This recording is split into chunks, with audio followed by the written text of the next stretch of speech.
I was my mother's caregiver, but sometimes I really got it wrong.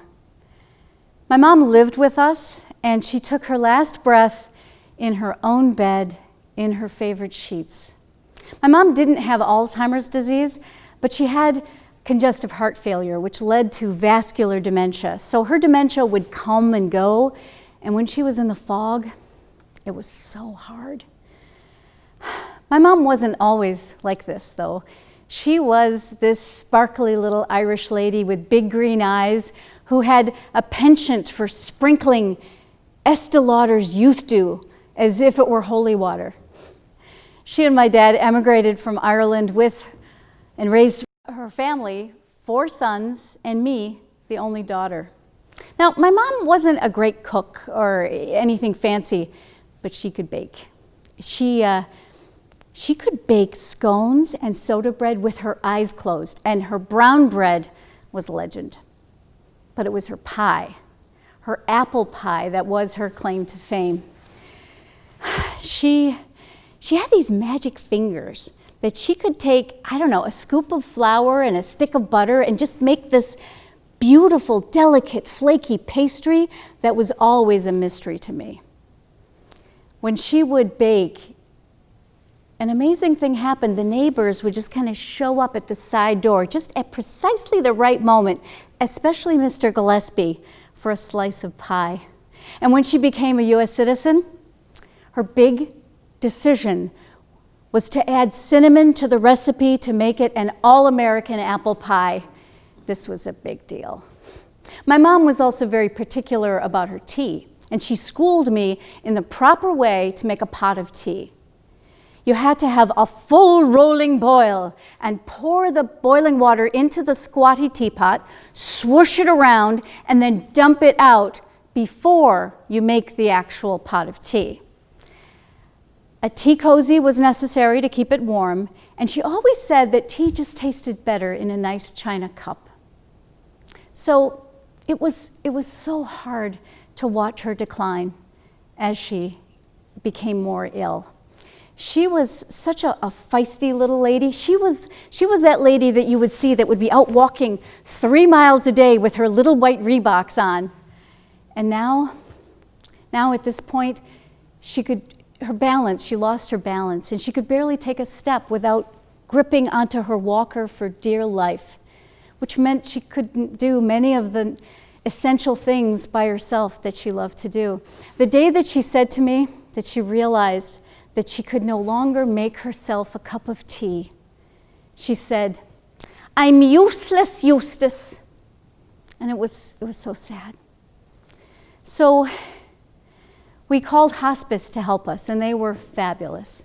When we learned that Mom's time with us was near the end, we decided we would have a gathering of my brothers who lived in other states who would come to our house, and that we would have a party to celebrate Mom. And, in theory, it's a good idea. Yeah, except the truth is, I would now not only have to take care of Mom, but I would also have to take care of them, feed and entertain them. And in this rickety old farmhouse that we had, which, 3 teenagers in various stages of immaturity, 2 dogs, a husband who worked midnights, I have a pesky day job with an office in my home so that I could care for Mom 24/7, who's 85 with dementia, and we're gonna have a big party. What could go wrong? Yeah, well, anyway, my brothers were really excited to come up and for everybody to be together. And my brother Donna called Mom to say how he was looking forward to seeing her, and that he couldn't wait for a piece of her delicious apple pie. And that was when things went south. From that moment on, she never stopped. "Are we making the apple pie? The boys love my pie, can we make apple pie today?" Every day, all day long, for weeks. That's all I heard. "Apple pie? Is today the day we're making apple pie?" Now, I have to tell you, I did not inherit my mother's magic fingers, the gift for pastry. I've tried, and it has not ended well, no. Usually it's like a gray mass of something sticky and very salty, you know, from the tears. And I would get in such a tizzy about this that my kids know what a conniption looks like. Not good, not good. So I called my brother. What were you thinking? Don't you know what you have unleashed? You know, you're talking about the pie. That's all she's talking about. I gotta make the pie. I gotta make the pie. The boys love my pie. You know she can't make a pie anymore. That means I have to make the pie. And I don't do pie. And he said, Brita, don't worry. I'll call her. I'll bring a pie. It'll be fine.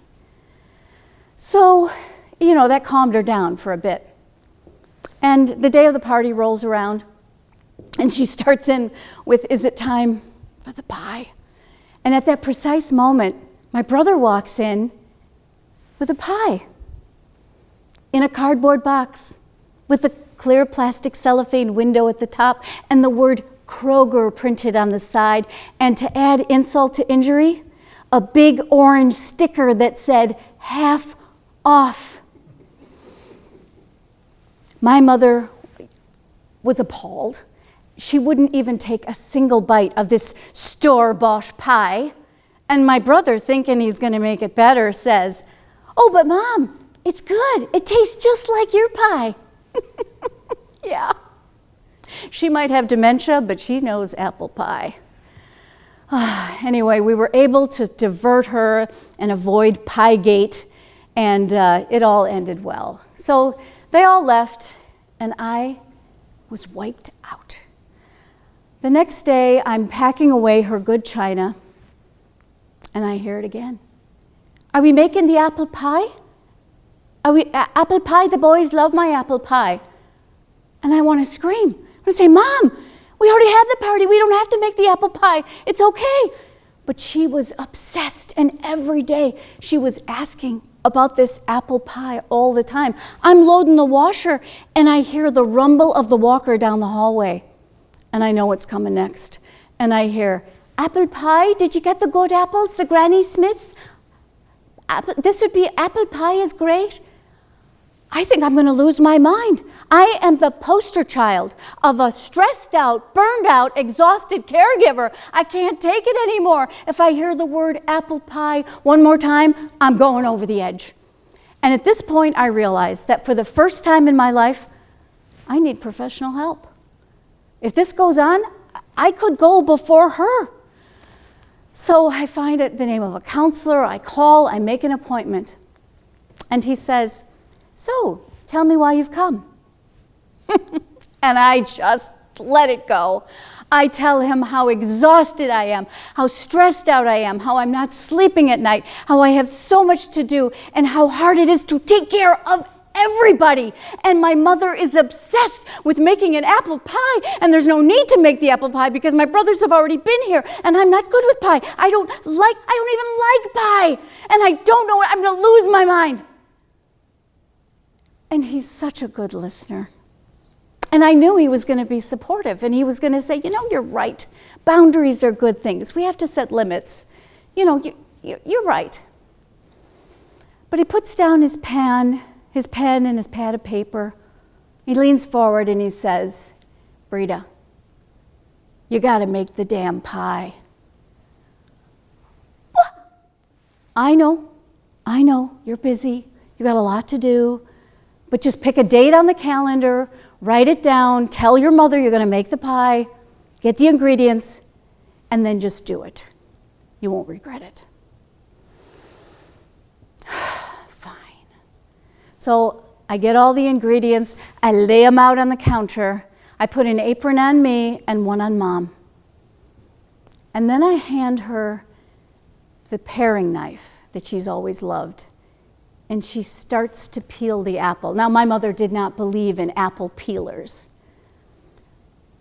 And even though she really struggled to do it, I remembered, the look in her eyes, she was just in her glory. She used to be able to peel an apple in one unbroken, curly ribbon of peel. And it reminded me of how when I was a little girl, she would curl my long brown hair with those magic fingers into ringlets or banana curls. with big bobby pins and set them that way. So she couldn't really peel the apple. So I finished peeling all the apples and then slicing them according to her directions. Mary Kelly would not be rushed. We put them in the big mixing bowl with the right spices. I gave her the wooden spoon so she could give it a couple of good stirs, which she did. And then we had the dough, the dreaded pastry. And she gave me really specific instructions, and I did my best. I had the big old rolling pin, and I'm rolling it back and forth and sideways and whacking it, and she's giving it a whack, and there's flour everywhere. I mean, it was on the counter, on the floor, on the dough, and all over me. I looked like the Pillsbury Doughboy. I got it to an acceptable thickness and wrestled it into the pie plate, and then we had to arrange the slices just so. And as we were doing that, our hands touched. And I remembered how she used to tell me when I was practicing my Irish step dancing to point my toe just so and hold my arms loosely at my sides as she had been taught in Ireland. We put the lid on the pie crust, and I used that little knife and trimmed the edges all around. And she asked for a scrap of dough and the knife again. And then she cut out 3 little leaves in the pastry and told me to place them right in the center of the pie crust. So I did. We put it in the oven, and when it was done, presented the pie on the table in front of her. And the look on her face was something. She was able to eat a few bites of pie along with a nice cup of tea in her china cup. And she said to me, "This is the best pie I've ever made." And you know, I felt so ashamed. How could I have been so clueless, to be so focused on all the caregiver things, all the things that I thought were so important, of organizing and keeping the train running and doing all the stuff, that I missed the most important thing of all. And I was so grateful to be called out before it was too late. Because, you know, it was never about the pie. It was about making the pie. And on that afternoon, I got such a wonderful gift. I stopped being her caregiver, and I was able to be Mary Kelly's daughter. Thank you.